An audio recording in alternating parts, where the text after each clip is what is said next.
everyone, it's Ryan. Welcome back to Draft of the Future. I am here to talk to you today about East-West Shrine Bowl players that I think you should watch. I'm not going to go through them all, but I'm going to go through some of my favorites. Make sure you like and subscribe below, and let's get into it. So I'm going to burn through a lot of players, so I'm just going to get going into this thing. Starting with our cornerbacks, you've got Julian Neal, the corner out of Arkansas. He's got a big body, great tackler. He's solid in coverage. I have him as a day 3 player. He could go anywhere in day 3. It just takes one team to like you to go earlier, but a guy that can play and can contribute on a team. A player I liked a couple years ago named Avery Smith, the corner out of Toledo. Smaller, he's probably a slot guy in the league. He can definitely contribute in special teams immediately. I think based off his play recently, he's likely a UDFA, but he's an intriguing name. Damani Jackson, the corner out of Alabama. Very similar player to Neal, good tackler, big body, but struggles in some of the other aspects. Again, another day 3. Now, go ahead and clip this. Malachi Lawrence, the edge out of UCF. Wildly underrated pass rusher, 19.6 pass rush win rate, 20 sacks over the last 3 years. He's just a playmaker. I have him as round 3. I'll be interested to see how his testing goes. But he's a guy that I really like and would love to see my Bengals grab him in the 3rd round. Tyreek Sapp, the edge out of Florida, was an absolute stud in 2024, but he was a poor pass rusher and just average in the run this year. He's a shorter guy with a pretty higher weight for an edge. So I expect him to go around 4 or 5. He has some upside, but it was not a good look this year. Anthony Lucas, the edge out of USC. Again, he's a big body, but just solid in all aspects without being elite. He feels like one of those guys that can hang around your team and be that edge 5, edge 6 on your team. So he's likely going to go in round 4 or 5. One of my sleepers in the edge room is James-Newby, the edge out of New Mexico. He used to be in Idaho, so over the last 3 years between Idaho and New Mexico, he's had 25 sacks. He's got a great pass rush win rate. His size might be an issue. He's a little shorter, not necessarily too big. But I definitely think that he's someone that can go in round 4 or 5 and can be a pass rush specialist for a team. Definitely going to be interested to see where he goes. Now, getting into our bigger guys, our defensive tackles. First one is the Godfather, Dante Corleone. If you've watched the channel, I talked about him all season long. He's out of Cincinnati, which you can see here to my right. He is a stud nose tackle who definitely had a down year due to injury. His age and medicals are going to be a worry, but I think he's solid. And if he can get back to some of that early career film, he's going to be a steal for somebody. Some people have him as high as round 2 and 3. I personally think that he's probably going to go in 4 or 5 because of those medicals, unfortunately. Another guy we interviewed here on Draft of the Future, Landon Robinson, defensive tackle out of Navy. I'm so pumped that he got invited to this game. He is a Feldman freak. He's an absolute leader. He's very productive as a pass rusher with 8 sacks, and he does not miss tackles. Like I said, we interviewed him, and man, he's just a guy you want on your team. And honestly, I would take him as high as round 4. And I think a good showing here in the East-West Shrine Bowl could maybe get him there. But I expect him right now probably to go around 6 or 7. But this is a guy that is so easy to root for. Going to be one of my favorite players. Tyler Nyedem, the defensive tackle out of Texas A&M, is one of the best run stuffers in the draft. He's got a little bit of pass rush juice as well. Round 5 or 6 is probably where we're looking. An interesting name that I found named Caleb Proctor. He's a defensive tackle out of Southeast Louisiana. He's a light player with low competition, but he's an absolute killer in the pass rush. I think this game could shoot him up boards, but I think right now he's probably a day 3 or UDFA guy that you bring on and just see if you can find a splash hit. Now, arguably an edge, Jackie Marshall, defensive tackle out of Baylor, probably playing 3-4 edge is what he's probably going to do. He had a rough year. He had some injury stuff this year, but he's got lots of talent. So I think he's going to go late day 3, and he'll be on a roster at least next year. Now, into our linebacker room, Red Murdoch. If you don't remember, go back and look at the clips. I loved Sean Dolak. He's on my shadow team, and Red Murdoch was his running mate at Buffalo. And I think Red Murdoch might be the most slept on player in the draft. Again, I love Dolak, and I think he's better. He's a killer playmaker. He's got 6 sacks, 6 forced fumbles, 13 and a half tackles for loss this year. He's an absolute demon and can cover. Honestly, I would take him in round 2 or 3, and I think that that's where he'll end up falling, probably round 3. But I think he's going to be a long-term player, and if he does well in the Shrine Bowl and in the testing, he's going to shoot up in his stock. Harold Perkins, linebacker at LSU. Don't know what he is. I don't know how he's going to be used. He's got wild talent. He makes a lot of plays, but he also makes plays that make you scratch your head. So I don't really know what to make of him.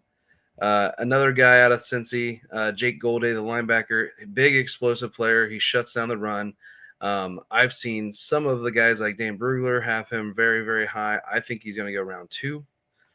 Aiden Fisher, the linebacker out of Indiana, he's a solid rotational player who can definitely be a leader on a team. I think he's probably going to be late day 3, but he can definitely find a spot on a roster and just be a long-term nice contributor, especially in special teams too. Pat Coogan, the center out of Indiana, he's a top 10 interior offensive lineman for me. He is a very great center, but he struggles somewhat in the run. I think his height causes some leverage issues there. Probably going around 4 or 5, but I think he could be one of those guys that develops into a nice long-term starter in the league. DJ Campbell, offensive guard out of Texas. He's got the size and talent without the production.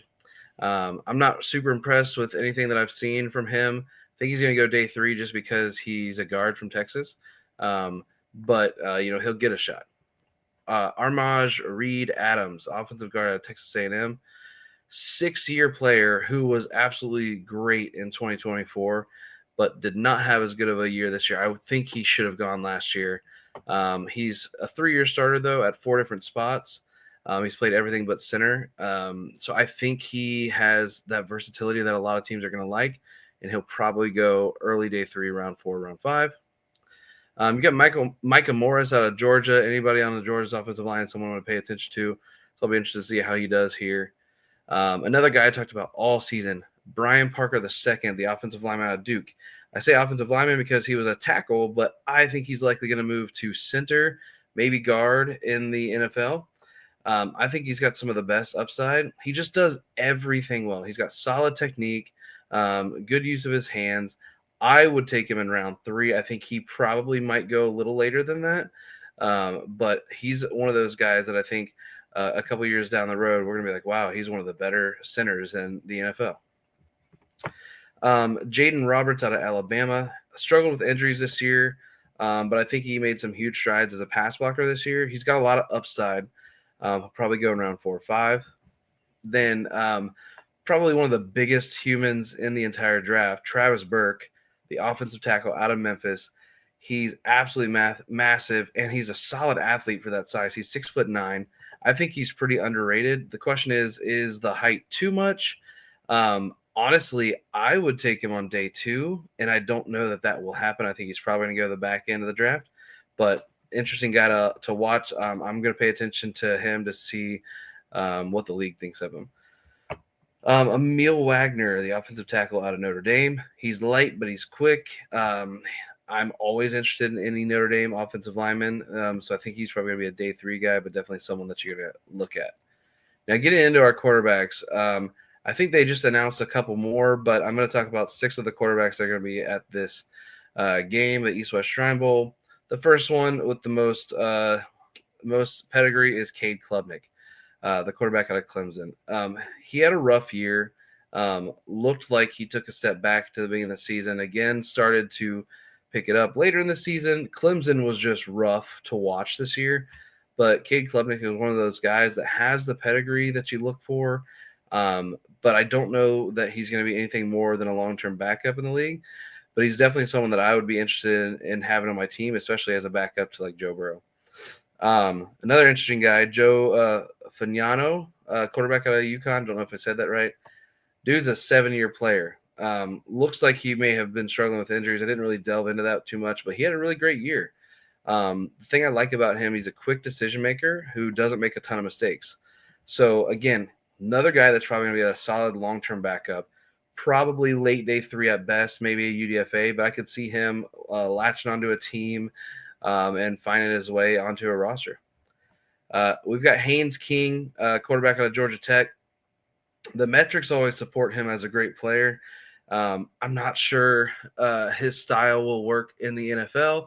Not sure that he'll ever get a shot, but he is definitely an athlete and a playmaker. So I think he'll get a shot.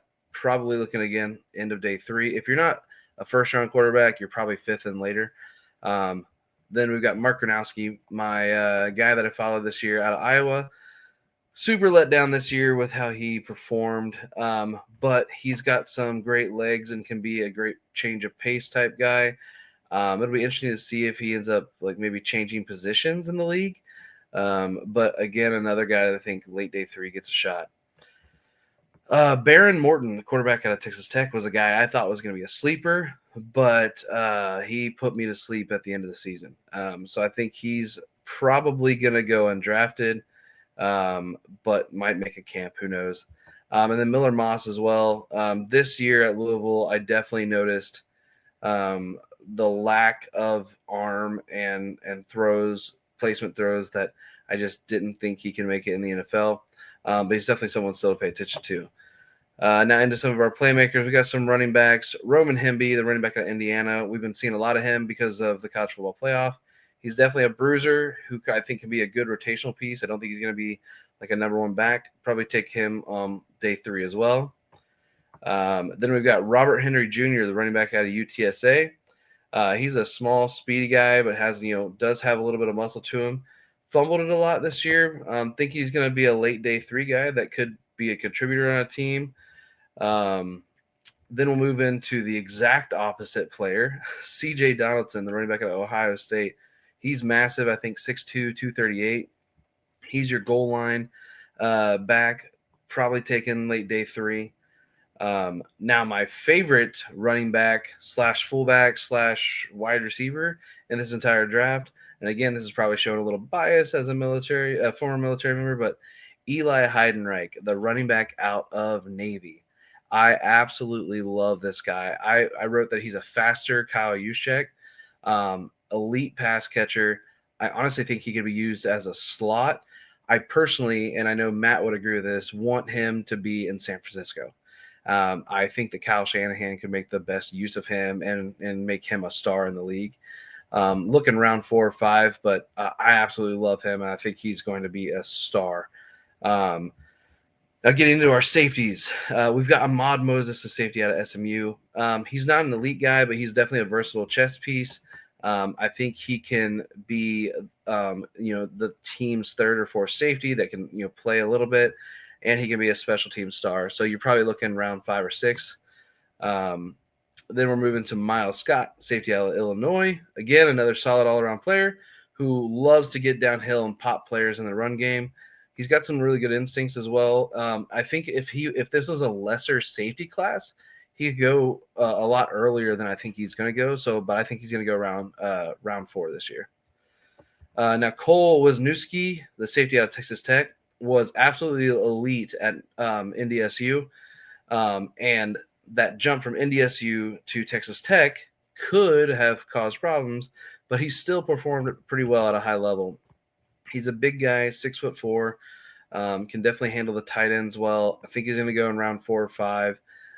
Might not be the starting safety initially, but can be a role player for a team. One of the most underrated players in this class is Jalen Husky, the safety out of Maryland. Again, he's got great size, fluid hips, super sticky in coverage, and a solid tackler. I think he is going in round 3. I could see him honestly going even higher if this draft process goes well for him.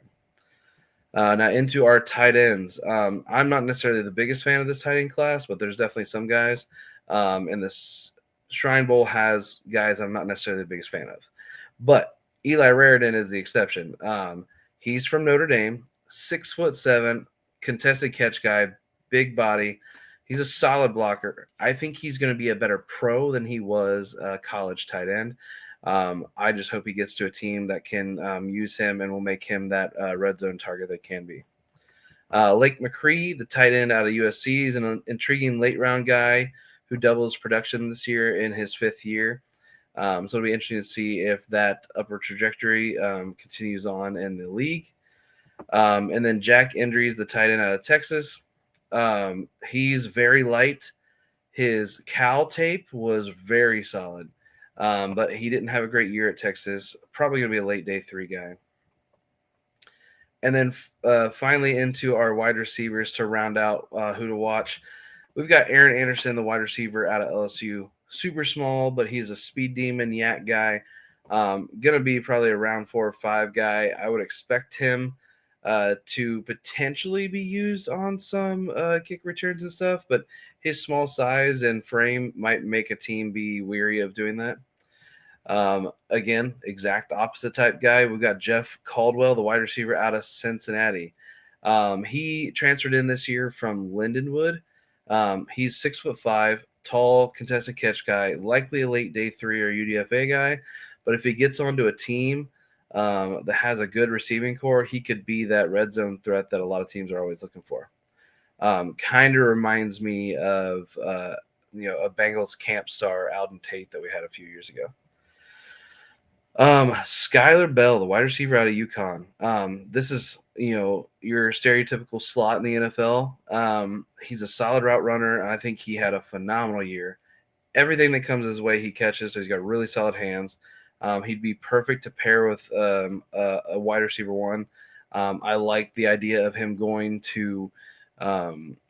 somewhere like the Giants, who already has an established wide receiver 1 in Malik Neighbors. He could be that shifty guy that's always open underneath. I could honestly see him going as high as round 3. Then we've got Eric Rivers, wide receiver out of Georgia Tech. He's similar to Bell and honestly might have a higher ceiling, but for some reason he went to Georgia Tech. He transferred from FIU, and I just don't think it was a good decision. And the offense didn't do anything to show him off. It wasn't an offense that really gave him any of his strengths. So I think he's probably going to fall to around 4 or 5, but could be a steal. Then we got Chase Roberts, the wide receiver from BYU. If you watched any BYU this year, lots of big plays coming from him. He's like 6'4", 215, I think. Can be a team's wide receiver 2, but probably a little lower. But the big issue I have with him is the guy drops the ball a lot. I think he had 8 drops this year. So for that reason, I have him on late day 3. And then possibly the guy I am most intrigued by is Kendrick Law, the wide receiver out of Kentucky. So he's a former Bama 4-star player who never really got a shot at Bama. He was there for 3 years. But this year he came to Kentucky, which wasn't necessarily a great offense.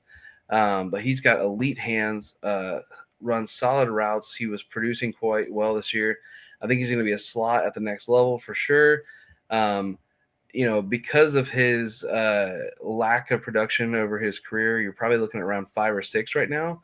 But if he goes and just kills it through the draft process, I could maybe see him going a little higher. So that's a lot. I just went through 47 guys. There's more than double that at the game. The game will be happening next week, so make sure that you tune in and watch these guys, because Shrine Bowl and Senior Bowl are where a lot of the draft players come from. As always, like and subscribe below. Thanks for watching, and be on the lookout for our Senior Bowl players to watch and more draft content coming all spring.